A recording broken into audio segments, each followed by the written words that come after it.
I'll have to be honest with you. First thing I'm going to mention right up front is it's free.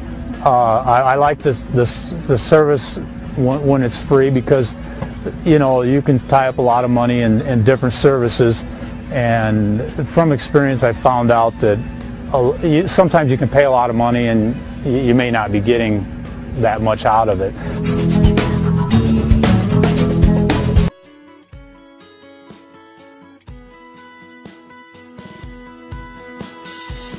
Good afternoon, welcome to GrainTV. It's June 12th, 2014. I'm Logan Burgess. To my right here is Cody Bills to help break down a very mixed day in Chicago. As you can see, we had corn up 3 cents. Soybeans selling off sharply, off 30 cents on the July contract. Chicago wheat down 4 cents there. Cody, soybeans obviously the focus of today's trade. What was pushing this market lower? Well, I think right now we are seeing a bit of a shift here in the soy complex. What we've seen here is bull spreads bring us up to the level that we're at, mostly because of concern here for the tight stocks on old crop supplies. What we've seen in the last 6 days is a significant sell-off here in this bull spread, and we've come off about 70 cents in the last 6 days of trading. The bottom line here is I think a lot of people were looking for some sharper revisions here for ending stocks for old crop corn. We didn't see it. Of course, we did revise about 5 million bushels. That was below trade or above trade expectations in terms of revisions here. I don't think it was enough to keep this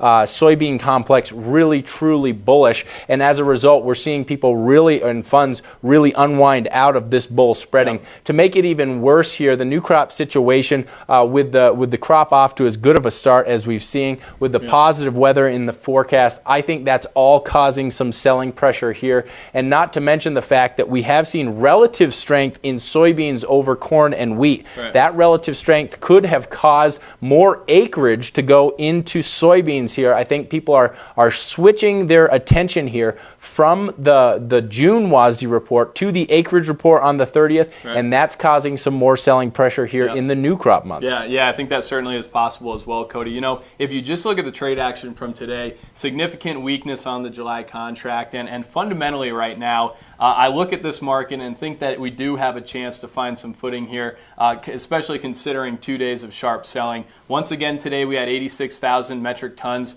reported sold on the old crop. That was at the high end of expectations. And if you take a look here at our export sales model, you can see that we're still well ahead of pace of current USDA expectations for export sales this marketing year. So the bottom line is, I think in upcoming WASDE reports, we could see an export sales revision higher. And so if there's one commodity, if there's one grain here that has the potential to pick up some ground, I think it is this old crop bean market. As I said, it seemed like it was a little overdone today, today's trade action that we saw. Absolutely, and when you look at the ending stocks here, obviously very tight and revised even tighter in the June WASDE report.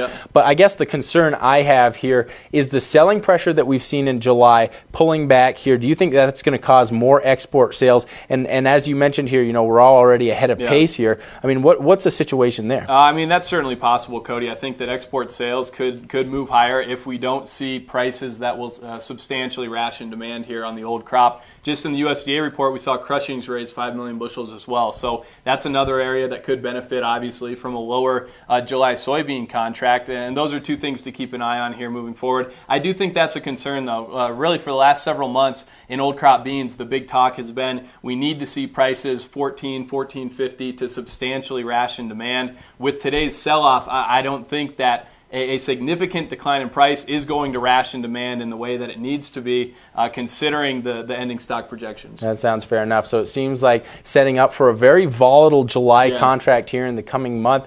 Thanks a lot for tuning in. If you have any questions about what we talked about today, please do give us a call at 877-472-4607. Remember, take a demo of the mobile trading platform over at grainhedge.com. Thanks a lot for tuning in on this Thursday show. We'll see you here Friday for the weekly wrap-up.